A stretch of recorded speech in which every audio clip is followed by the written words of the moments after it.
السلام عليكم ورحمة الله وبركاته. الحمد لله، أشهد أن لا إله إلا الله وحده لا شريك له، وأشهد أن محمدا عبده ورسوله. أما بعد، حياكم الله وبياكم. Inch'Allah, probablement ce sera l'avant-dernier ders bi'Iznillah min hada al-kitab. On espère le finir demain. في درس ماضي أخذنا صيام التطوع. On a appris le jeûne qui était surrogatoire, celui qui n'est pas obligatoire. Maintenant, aujourd'hui, on va prendre les jours interdits de jeûne et les jours recommandés de jeûne. Donc maintenant, on sort toujours du contexte de Ramadan. Là, c'est général. هذا أهم أشمل من أحكام الصيام. يقول بيان الأيام المنهي عن صيامها. Donc maintenant, c'est les jours interdits de jeûne. يقول المصنف رحمه الله تعالى الآن في متن عمدة الأحكام. عن محمد بن عباد بن جعفر قال سألت جابر بن عبد الله رضي الله عنه أنهى النبي صلى الله عليه وسلم عن صوم يوم الجمعة قال نعم وزاد مسلم ورب الكعبة. Donc maintenant dans ce hadith que Mohammed ibn Abbad ibn Ja'far a interrogé Jabir ibn Abdullah, est-ce que le Nabi sallallahu alayhi wa sallam a interdit de jeûner le vendredi? Il a dit oui. Et dans une version selon Muslim, en jurant par le Seigneur de la Kaaba. ثم قال وعن أبي هريرة رضي الله عنه قال سمعت رسول الله صلى الله عليه وسلم يقول لا يصومن أحدكم يوم الجمعة إلا أن يصوم يوما قبله أو يوما بعده. Donc selon Abu Huraira radiyallahu anhu, il dit avoir entendu le messager d'Allah alayhi salatu wassalam dire que aucun d'entre vous ne jeûne le jour du vendredi, si ce n'est en le faisant précéder d'un jour ou en le faisant suivre d'un jour. وعن أبي عبيد مولى ابن أزهر واسمه سعد بن عبيد قال شهدت العيد مع عمر بن الخطاب رضي الله عنه فقال هذان يومان نهى رسول الله عليه الصلاة والسلام عن صيامهما يوم فطركم من صيامكم واليوم الآخر تأكلون فيه من نسككم. Donc il dit Saïd ibn Ubayd qu'il a assisté au jour du Eid en compagnie de Omar ibn Khattab qui a dit ces deux jours sont des jours durant lesquels le messager d'Allah alayhi salatu wassalam a interdit de jeûner. C'est le jour du fitr, c'est-à-dire le jour où vous rompez le jeûne, c'est-à-dire le jour du Eid du fitr, et l'autre jour c'est le jour où vous mangez de votre sacrifice. Donc ça c'est le jour du Eid al-Adha. Donc les deux Eid. ثم قال وعن أبي سعيد الخدري رضي الله عنه قال نهى رسول الله صلى الله عليه وسلم عن صوم يومين الفطر والنحر وعن اشتمال الصوم وأن يحتبي رجل في ثوب الواحد وعن الصلاة بعد الصبح والعصر. Et dans le dernier hadith cité, selon Abu Sa'id al-Khudri radiyallahu anhu, que le messager d'Allah alayhi salatu wassalam a interdit de jeûner durant ces deux jours-là qui sont jour du fitr et jour du sacrifice. Et également ce qu'on appelle l'ishtimal as-samma. On va expliquer c'est quoi. Et l'ihtiba pour le rajul. Et l'ihtiba fi thawm wahid. Également, on va expliquer qu'est-ce que cela veut dire. Et il a interdit la salat après le subh et après le asr.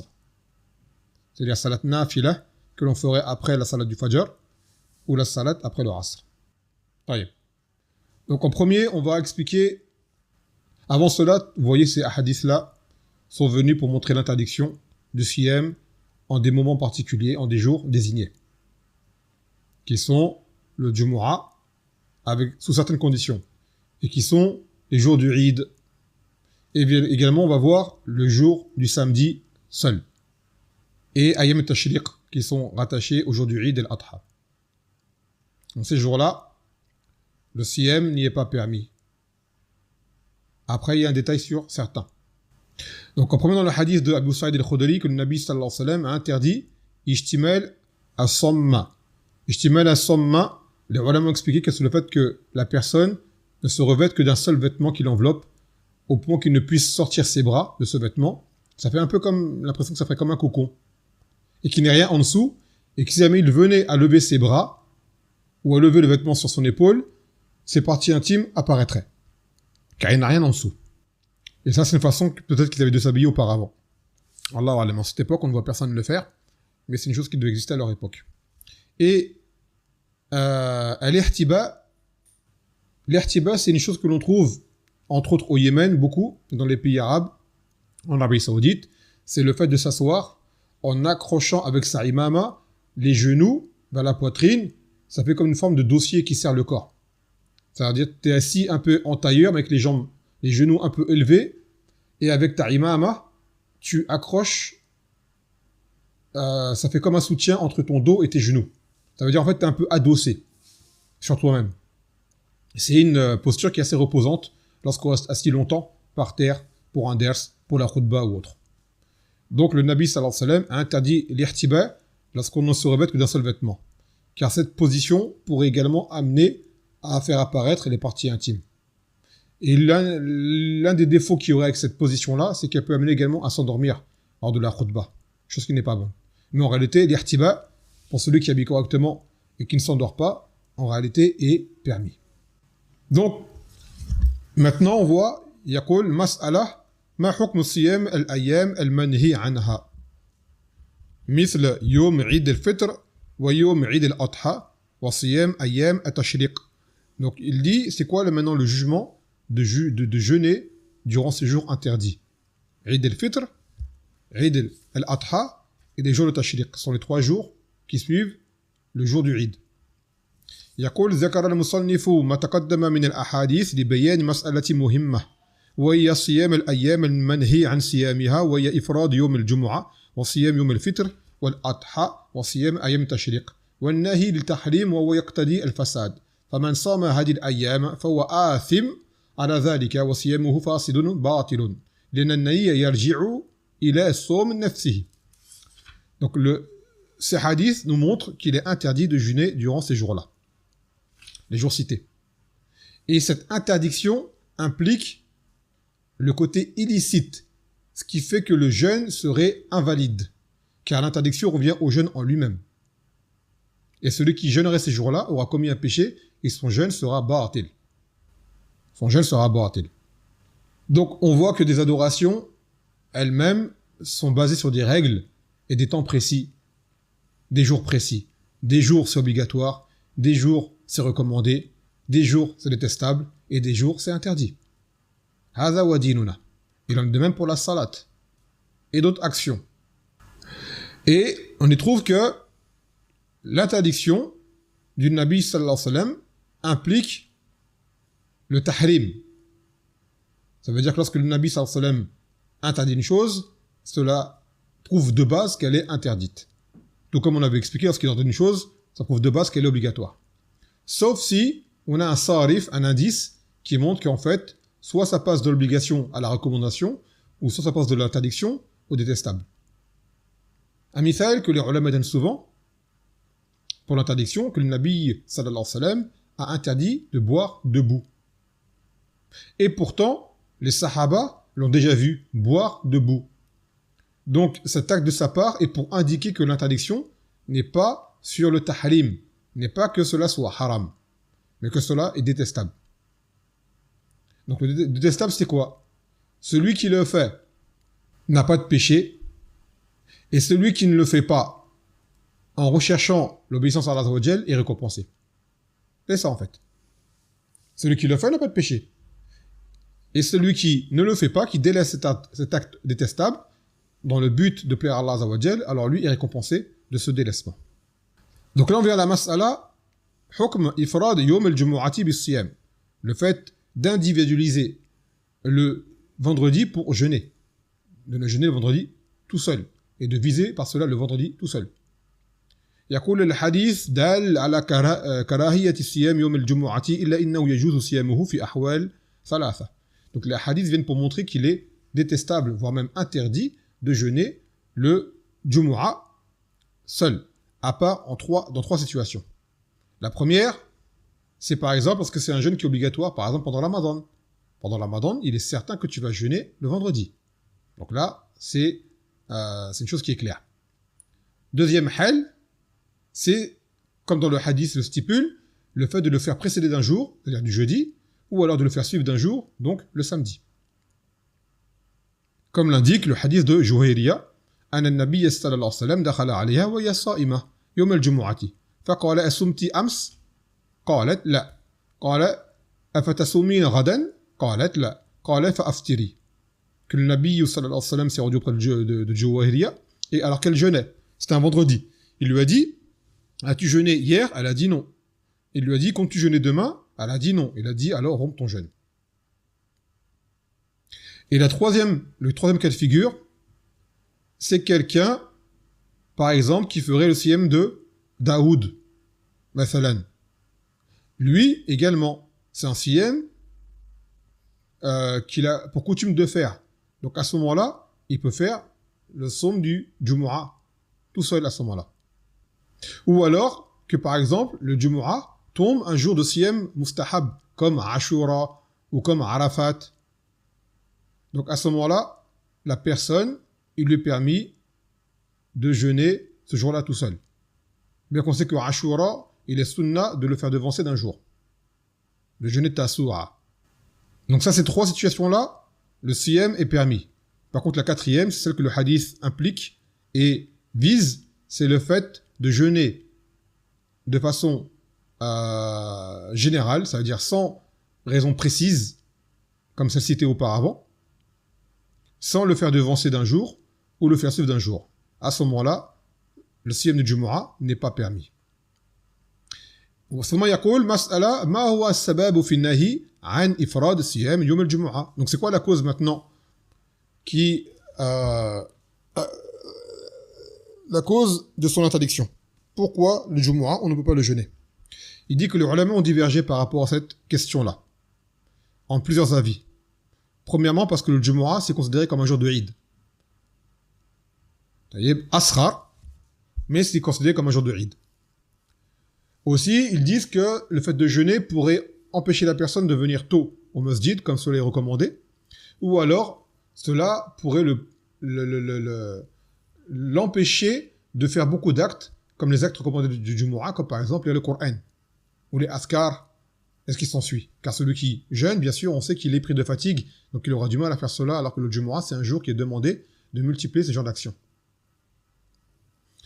Et aussi, ils disent, afin qu'il ne particularise pas un jour pour l'adoration d'Allah Azza wa Jal, un jour qui n'a pas été stipulé par la législation.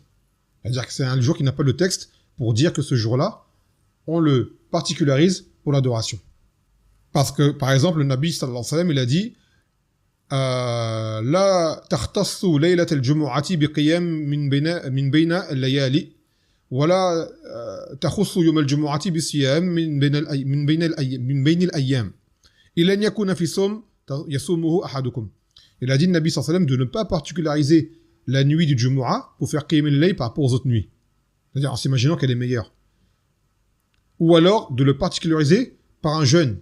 Sauf si c'est un jeûne que la personne avait pour coutume de faire. Comme on a dit tout à l'heure, par exemple, c'est un jour sur deux. Ou ça tombe les jours blancs. Sauf que bien sûr les jours blancs, généralement ils sont trois, donc c'est pas tout seul.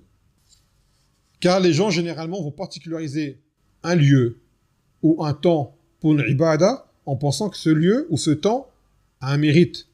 Et lorsqu'on fait cela et qu'il n'y a pas de dalil, on tombe dans la bid'a. Parce que de base l'acte, il va être, lui, légiféré. Mais le fait que la personne le particularise en un lieu sans dalil ou en un temps précis, sans dalil, et que cela se répète, alors il tombe dans la bid'a. Il tombe dans la bid'a. Donc faire attention à cela, c'est très subtil. Et on sait que le Jumu'ah, c'est un jour c'est le meilleur des jours. Cependant, regardez bien, le Nabi sallallahu alayhi wa sallam nous a interdit de le particulariser par le siyam ou alors par qiyam al-layl. Car il a dit le Nabi sallallahu alayhi wa sallam, fi hadith Abi Hurayra, khayr yawm tala'at alayhi ash-shams yawm al-Jumu'ah. فيه خلق آدم وفيه أدخل الجنة وفيه أخرج منها ولا تقوم الساعة إلا في يوم الجمعة. Il a dit, le meilleur des jours sur lequel s'est levé le soleil, c'est le vendredi. C'est ce jour-là qu'a été créé Adam, c'est ce jour-là qu'il a été rentré au Jannah, et c'est ce jour-là qu'il en a été sorti. Et que l'heure n'aura lieu que le jour du Jumu'ah. Donc quand on lit ce genre de hadith, on pourrait se dire, ben ce jour-là, je vais jeûner. Ou ce jour-là, je vais faire telle et telle chose, sans qu'il y ait de dalil à l'appui. Donc à ce moment-là, on tomberait dans la bid'a. Ensuite, il y a l'imam Malik, rahimahullah ta'ala, que l'auteur dit que lui, il aurait permis de jeûner le jour du Jumu'ah tout seul. C'est un avis qu'il a. Sur quoi il se base, je ne sais pas. Mais quoi qu'il en soit, son avis contredit le hadith. Et probablement que l'imam Malik, il est une excuse. Hein. Surtout avec l'imam Malik, c'est un homme qui était attaché au dalil. Peut-être que le hadith, il ne voyait pas authentique. Allah alam. En tout cas, l'auteur, Cheikh Abdelhamid, rapporte que lui voyait la permission. Et c'est là que l'on vous dit une fois de plus que les choses qui sont liées au madhab, en réalité, ne doivent pas faire que la personne contredise un dalil. Quelqu'un va dire, par exemple, moi je suis maliki, donc je peux jeûner le Jumu'ah. On dit non, tu es musulman avant d'être maliki, tout que ce soit, et le musulman obéit au Nabi sallallahu alayhi wa sallam, et le Nabi sallallahu alayhi wa sallam a interdit de jeûner le jour du Jumu'ah, à part dans les cas cités. Donc que tu sois maliki, ce n'est pas une carte VIP qui te permet de faire ce qui est interdit en religion. Ni être hanbalite ou être hanafi, tout ce qui s'ensuit. Ton madhab ne te permet pas de faire des choses que la religion n'a pas permis de faire. Et si l'imam du madhab l'a permis par un ijtihad, alors lui, c'est autre chose. Il peut avoir une récompense. Mais toi, ayant eu connaissance du dalil, tu n'as pas à sortir de ce que le Nabi sallallahu alayhi wa sallam a prescrit sous prétexte que tu suis tel et tel madhab, car ces madhahib ne sont venus qu'après lui, voire même ne sont venus qu'après les 3 siècles de vertu. Et que les salafs, les sahaba n'ont pas connu ces madhab-là. Donc ils ne sont pas une chose qui est venue par la religion. C'est une chose qui est venue des hommes. C'est une chose qui est venue des hommes. Et khayla hadi Muhammad sallallahu alayhi wa sallam. Donc maintenant une mas'ala, c'est ma hukm ifrad yom as-sabt bis-sawm. Donc maintenant c'est le fait de jeûner le samedi tout seul. Tout seul. C'est une mas'ala qui a fait beaucoup de bruit et sur laquelle il y a une grande divergence. Car dans le hadith de Asumma bint Yusr ou Busr afwan, أن النبي صلى الله عليه وسلم قال لا تصوموا يوم السبت إلا فيما افترض عليكم وإن لم يجد أحدكم إلا لحى عنبة أو عود شجرة فليمضغه. Il a dit, le Nabi sallallahu alayhi wa sallam, ne jeûnez pas le jour du samedi, hormis dans ce qui vous a été rendu obligatoire, par exemple pendant Ramadan, par exemple. Et si l'un d'entre vous, mathalan, a jeûné et qu'il ne trouve que l'écorce de raisin pour rompre, ou alors une tige, alors qu'il la morde, ou qu'il fasse en sorte de rompre son jeûne en la mordant ou en avalant un petit morceau, ou... voilà. Donc ce hadith-là, il y a eu un khilaf quant à son authenticité. Est-ce qu'il est authentique ou pas? Donc déjà, ça c'est une chose. Celui qui voit qu'il est faible, comme ce fut le cas de l'imam Malik par exemple, l'affaire elle est réglée. Et beaucoup de savants également sont de cet avis-là que ce hadith il est faible. On sait que l'imam Al-Albani lui voit qu'il est authentique. Et certains disent que ce hadith il est mansour, il est abrogé. Et ce hadith, en réalité, il est à prendre comme le hadith du Jumu'ah. Dans le cas où il serait le hadith authentique. C'est-à-dire que c'est le fait de particulariser le jour du samedi. Maintenant, quelqu'un qui aurait le jeûne du samedi, par exemple, il jeûne un jour sur 2. Le fait de faire le jeûne de Siyam de Daoud, qui est le meilleur des jeûnes, ça tombera forcément un samedi. Donc, c'est prouve que ce hadith-là n'est pas à prendre dans l'absolu, dans lequel il sera authentique. Également, si le Ashura, mathalan, tombe un samedi, ou Arafat tombe un samedi. Là, à ce moment-là, les gens, qu'est-ce qu'ils veulent? Ils veulent Arafat, ils veulent Ashura, ils veulent pas le samedi en soi. Qu'est-ce qui est voulu dans l'interdiction? C'est de viser le samedi en soi. Et la cause, c'est parce que le samedi, c'est le jour des Yahoud. Adayom yu'azimuhu al-Yahoud. C'est un jour que les Yahoud glorifient, comme vous le savez, donc on ne doit pas leur ressembler. Quoi qu'il en soit, s'il tombait un jour de jeûne recommandé, alors à ce moment-là, on dira aux gens de jeûner. Car ce qui est voulu, ce n'est pas le sept, mais c'est Ashura, ou c'est Arafat, ou c'est que tu fais Siyam Daoud un jour sur 2, et ainsi de suite. Et après, il y a un khilaf également, le fait de le jeûner tout seul, en fait, ou de le jeûner avec d'autres jours. Jeûner avec d'autres jours, il n'y a pas de khilaf, enfin, il n'y a pas de khilaf. La masala là-dessus, elle est large. Là où c'est plus particulier et plus rigide, c'est le fait de le jeûner tout seul. Par exemple, je sais que là-dessus, Cheikh Al-Albani, il a eu un niqash avec Cheikh Al-Abbad sur cette masala-là. Le fait de jeûner le samedi tout seul. Tamam. Donc on a vu, par rapport au hadith, يقول مسألة ما حكم الصيام يوم العيدين. Donc maintenant c'est le fait de jeûner le jour du Eid. Le jour du Eid. D'après les hadiths qu'on a pris, le jugement vous est apparu clairement, c'est que cela est interdit. Cela est interdit selon les adillah et également l'ijma'. Il y a consensus des gens de science que jeûner ces jours-là est interdit. Maintenant, il dit mas'ala ma hiya al-'illa min tahrim siyam yawm al-'idayn. C'est quoi la cause qui a amené à l'interdiction de siyam du jour de Eid? Parmi les causes, c'est que c'est un jour où justement les musulmans, c'est un jour de joie, c'est un jour de célébration.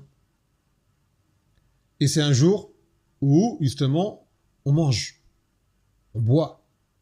Par exemple, le fitr, après qu'on ait fait un mois de jeûne, Allah Azza wa Jalla nous soulage par le fitr.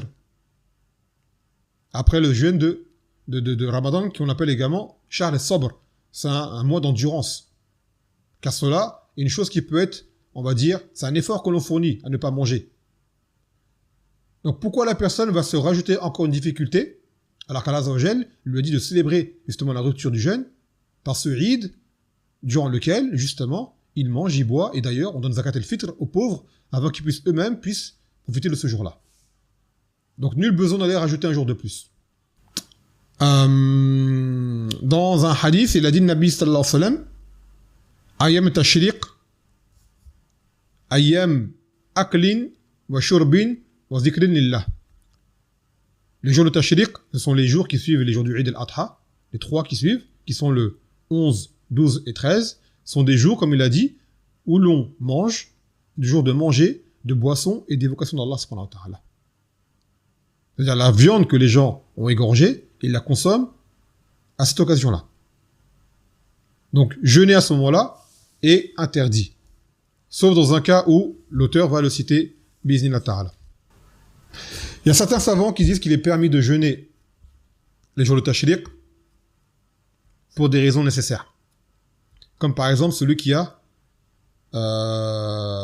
une kafara. Une kafara.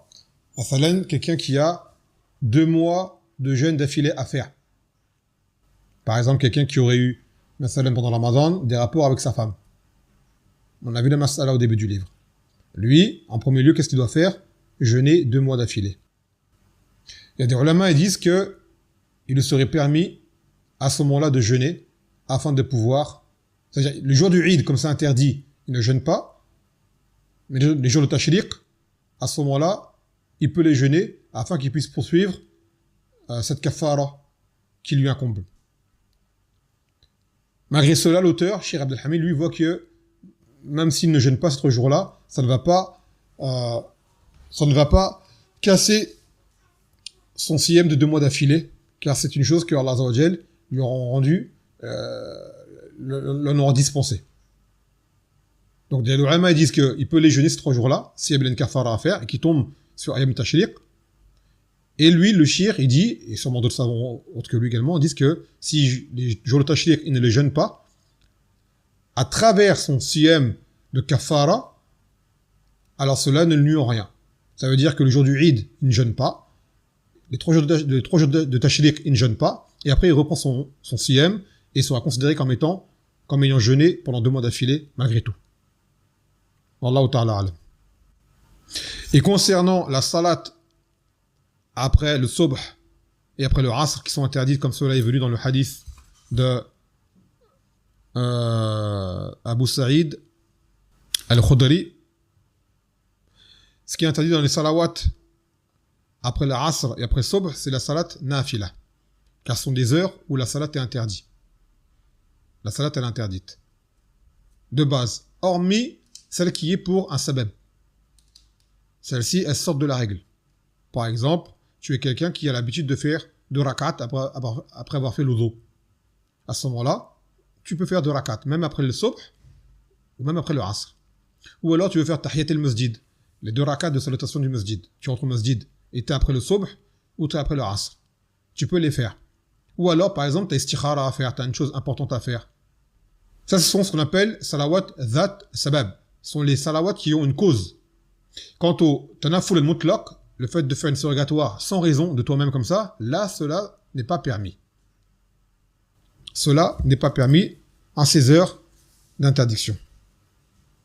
Car c'est l'heure durant lesquelles les mouchirikoun également se prosternent par adoration au soleil ou par adoration de shaitan wa li'adh billah.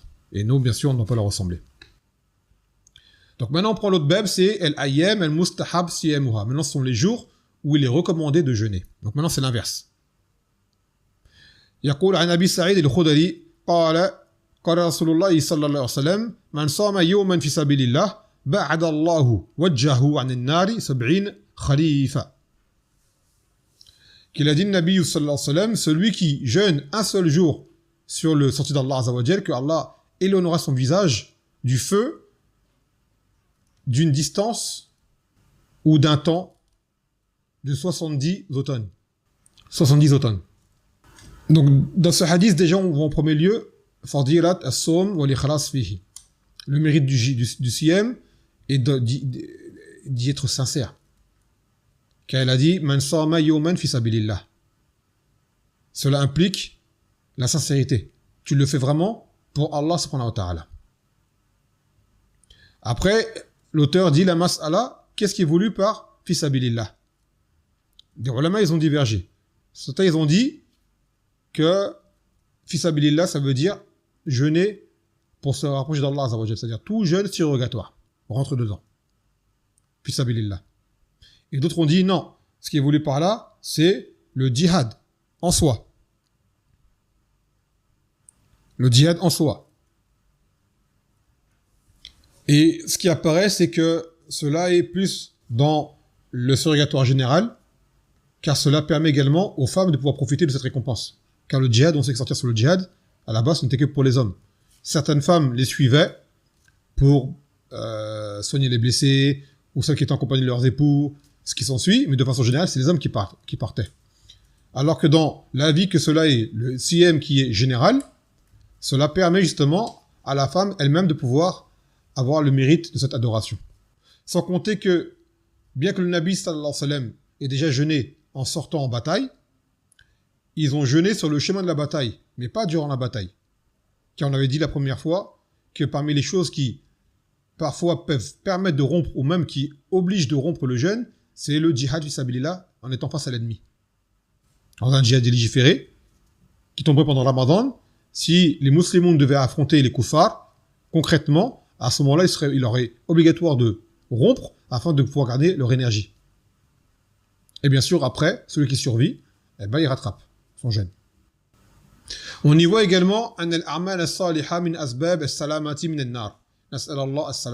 qu'on y voit que les œuvres pieuses sont des causes pour nous préserver du feu.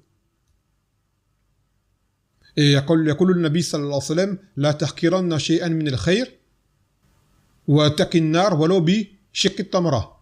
De ne rien négliger comme chose du bien, aussi infime soit-elle, et de craindre le feu ne serait-ce que par un bout de date, c'est-à-dire le fait de partager une date avec quelqu'un, de donner le moindre bien que tu puisses donner. وقال النبي صلى الله عليه وسلم أن الكلمة الطيبة صدقة, que la bonne parole c'est une sadaqa.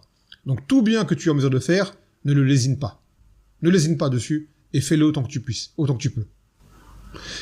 Tout comme on y voit أن الأعمال اليسير إذا بارك الله فيه دفع به شرورا عظيمة.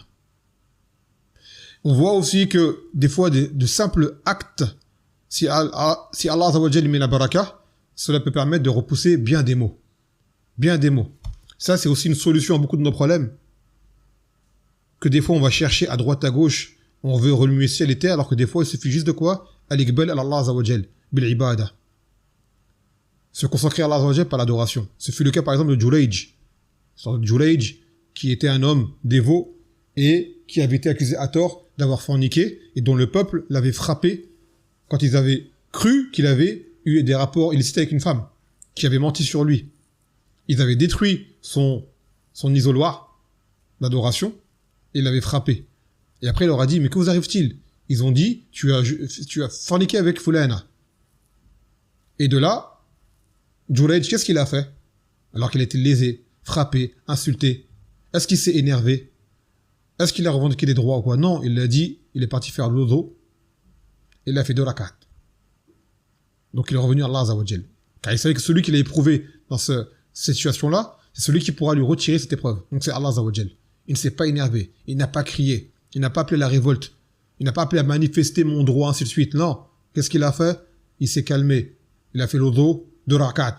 Après, il s'est approché de l'enfant, qui était censé être son enfant de la fornication, et lui a dit, qui est ton père? Et l'enfant, qui était un nouveau-né, a parlé au berceau, parmi les miracles qui ont eu lieu, et l'enfant a dit, c'est le berger. C'est-à-dire qu'en fait, cette femme qui avait forniqué, elle avait forniqué avec un autre homme, et non pas avec Jurayj, mais comme elle voulait faire du mal à Jurayj, elle avait accusé Jurayj à tort. Et de là, Allah Azza wa Jal a sauvé son serviteur dévot et son allié par l'adoration. Par l'adoration. Donc c'est ça qu'il faut. Ar-rujou' ila Allah Azza wa Jal. Dans beaucoup de problèmes qu'on a, c'est pas forcément un avocat, c'est pas forcément une association, ce n'est pas forcément un tel ou un tel, c'est tout simplement revenir à Allah Azza wa Jal. Et parmi les adorations, on a le siyam. On a la salat. On en a plein. On a les doigts, bien sûr, en premier lieu. Tout cela. L'issue du croyant, c'est la taqwa. Et la taqwa, c'est que le serviteur se protège du châtiment d'Allah Azza wa Jal, en faisant ce que Allah Azza wa Jal aime, et en délaissant ce que Allah Azza wa Jal déteste. Parmi ceux qu'il aime, la ibada. Et c'est pour cela qu'on a été créé. Pour adorer Allah seul. L'ibada, c'est un remède, c'est un grand remède. Et c'est le pilier de notre vie. Sans adoration, notre vie n'a aucun sens. Sans l'adoration, la vie de l'homme n'a aucun sens pour lui-même. Et à la fin, ça ne sera que le regret et le feu éternellement. Et plus la personne multiplie les actes d'adoration, et plus elle sera aimée auprès d'Allah Azza wa Jal, comme a dit le Nabi sallallahu alayhi wa sallam, ma taqarraba ilayya abdi bi shay'in ahabba ilayya bima aftaratu alayhi wa ma zala abdi yataqarrab ilayya bil nawafil hatta uhibba. Il a dit Allah Azza wa Jal dans le hadith Qudsi que mon serviteur n'a pas fait une chose plus aimée auprès de moi que de faire ce que je lui ai rendu obligatoire, en premier lieu. Et mon serviteur n'a de cesse de se rapprocher de moi par les actes surrogatoires, jusqu'à ce que je l'aime. C'est-à-dire, plus tu vas faire des actes surrogatoires, bien sûr légiférés dans les conditions et dans les normes, et plus Allah Azza wa Jal va t'aimer. Donc des gens veulent l'amour d'Allah Azza wa Jal dans plein de choses. Ils vont s'éparpiller à droite à gauche, faire des choses qu'Allah Azza wa Jal ne leur a pas demandé de faire, et en délaissant des choses qui sont à leur portée et que Allah Azza wa Jal leur a demandé de faire. Et cela se demande du tafaqquh fi d-din, d'apprendre la religion. Tu vois des gens faire des actes à travers le monde, des actes humanitaires comme ils les appellent, hein, alors qu'il y a des choses qui sont à leur portée plus simples et qu'Allah préfère qu'ils ne font pas. Ça, c'est Shaitan qui joue avec les gens. Il voit que tu es motivé à agir, il va te gâcher ta récompense en te faisant faire ce qui est tertiaire pour que tu délaisses ce qui est primaire. Donc, il faut faire attention et rester clairvoyant là-dessus, ne pas se faire avoir. Donc maintenant, on va citer ces jours recommandés au siyam. Donc en premier lieu, il y a les 3 jours par mois. Les 3 jours par mois. Quels qu'ils soient. Comme elle avait dit à Aïcha que le Nabi sallallahu alayhi wa sallam jeûnait tous les mois 3 jours, sans savoir, sans chercher quel jour. 3 jours par mois. Ensuite, on a les 3 jours blancs, précisément. C'est également 3 jours par mois, même au moment précis, qui sont 13, 14 et 15 du mois hégirien, les jours de pleine lune. Il y a le fait de jeûner 1 jour par mois, comme cela est vu dans le hadith de Abu Akrab. Il y a jeûner 2 jours par mois, de façon n'importe quel jour, 2 jours par mois, dans le même hadith de Abu Akrab. Il y a le jeûne de Daoud, qui est de jeûner 1 jour sur 2. On a 1 jour par mois, également. Afouane, on a le fait de jeûner 1 jour et de rompre 2 jours, c'est-à-dire 1 jour sur 3. C'est une version qui est venue dans le hadith de Abdullah ibn Amr, une version qu'on n'a pas citée, mais qui dit que tu jeûnes 1 jour, tu rompes 2 jours. Et ensuite, c'est 1 jour sur 2, le jeûne de Daoud. Il y a également dans la version du hadith de Abdullah ibn Amr, il y a 5 jours, ou 7 jours, ou 9 jours, ou 11 jours dans le mois. Tous ce sont des versions du hadith de Abdullah ibn Amr lorsqu'il voulait jeûner, que le Nabi sallallahu alayhi wa sallam lui disait je peux faire plus, et le Nabi sallallahu alayhi wa sallam lui donnait à chaque fois une solution. Jusqu'à ce qu'il arrive à lui exposer le siyam de Daoud. Donc tout cela est permis. Et tout cela est recommandé. On a le lundi et le jeudi. comme vous le savez. Ensuite, on a les 6 jours de Shawwal. كما قال النبي صلى الله عليه وسلم من صام رمضان ثم أتبعه ب6 من شوال فكأنما صام الدهر. Il a dit, Nabi sallallahu alayhi wa sallam, celui qui jeûne Ramadan puis le fait suivre par 6 jours de Shawwal, c'est comme s'il avait jeûné le temps entier. Et ça, en réalité, c'est pour ceux qui n'ont pas de jours à rattraper. Tandis que ceux qui ont des jours de Ramadan à rattraper, ils doivent d'abord en premier lieu rattraper les jours de Ramadan et ensuite faire Shawwal, car eux, ils n'auront pas fait Ramadan. Et le hadith dit, celui qui a jeûné Ramadan puis il a fait suivre de 6 jours de Shawwal. C'est une masala divergence, mais la vue authentique, c'est que il faut que la personne ait déjà rattrapé ses jours manquants pour pouvoir faire les 6 jours de Shawwal. Et pareil, les jours de Shawwal, 6 jours de Shawwal, c'est pas obligé de les faire d'affilée. C'est pendant Shawwal, tu jeûnes 6 jours, à n'importe quel moment. 6 jours. Et alhamdoulilah, asabta al-ajr. Il y a le siyam, le jour de Arafat, qui est un jour qui efface les péchés de l'année. Il y a également le siyam de Ashura. Le siyam de Ashura. Et également Tasu'a, ce qui sont le 9e et 10e jour de Muharram. Et tout le mois de Muharram, c'est un mois dans lequel le siyam est le plus aimé auprès d'Allah Azza wa Jal, en dehors de Ramadan. Comme قال النبي صلى الله عليه وسلم أفضل الصيام بعد رمضان شهر الله المحرم. Que le siyam le plus aimé auprès d'Allah Azza wa Jal après Ramadan qui est obligatoire, c'est le fait de jeûner pendant Muharram. Et aussi le siyam de Sha'ban. كما قالت عائشة لم يكن رسول الله صلى الله عليه وسلم في الشهر من السنة أكثر صياما منه من شعبان. Que le Nabi sallallahu alayhi wa sallam ne jeûnait pas autant qu'il ne faisait que dans Sha'ban durant l'année. Et là on parle de jeûne surrogatoire. Donc voici les moments où il est recommandé de jeûner. Que ce soit un jour ou plusieurs. Que ce soit quotidien, c'est-à-dire un jour sur 2, que ce soit hebdomadaire, que ce soit mensuel ou autre. Et ces jours-là, on espère qu'il y a dans le hadith que celui qui jeûne un jour, fi sabilillah, un seul, que Allah Azza wa Jal éloignera son visage du feu 70 printemps, ou plutôt automne, afwan. Alors que dire de celui qui fait 3 jours par mois, ou qui fait plusieurs jours par mois, ou qui fait lundi et jeudi, ainsi de suite, c'est-à-dire qui fait de façon continuelle. Il a un grand ajr, il a un très grand ajr. Et en plus, le siyam, c'est une chose qui purifie le cœur, et qui aide à se détacher de ce bas monde. Ça aide à combattre les shahawat. Et ce siyam également est recommandé pour les célibataires qui voudraient se marier et qui n'ont pas les moyens de se marier. Il a dit le Nabi sallallahu alayhi wa sallam, fa'alaykum bis-siyam, car il permet de mieux baisser le regard et de baisser les shahawat, de réduire les shahawat. نعم. طيب نكتفي بهذا القدر. سبحانك وبحمدك لا إله إلا أنت أستغفرك وأتوب إليك والسلام عليكم ورحمة الله وبركاته.